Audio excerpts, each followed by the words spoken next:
Sobrang init. Wala naman si Foreman eh. Tatambay muna ako, kuyakoy muna ako.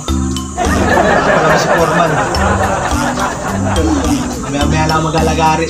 Pagdating ni Foreman. Wala si Foreman, kuyakoy tayo.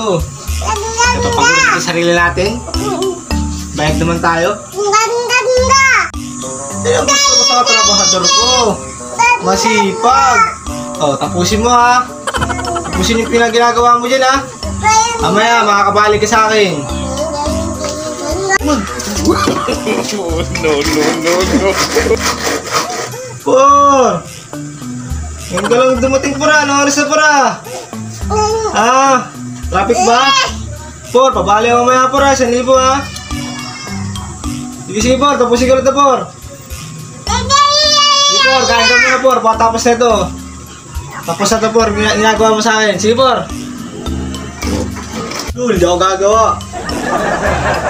May ako tatapusin to. Di naman ito pakyawan. Arawan lang ako eh. Pabahay lang ako sa 1,000. Kaya ako na ito gagawin. Papahinga muna ako. Makakabalik ka sa akin. Kitang-kita kita sa CCTV, kuya-kuy ka. Pinagmamastan kita kanina pa.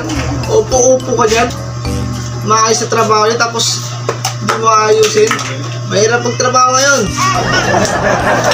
Mas na araw mo na ngayon, hindi ka na makakabali. Bibigay ko rin sahod mo. Kuya-kuy ka ha.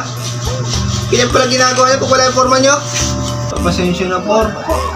Hindi ko kasi alam, Por, nakita mo yung CCTV, Por. Pasensya na talaga. Ang sunod, Por, ayusin ko rin trabaho ko. Kung ayaw mo. Ha? Ikaw pa matapang eh. Alis na talaga ako. Amin yung sahod ko.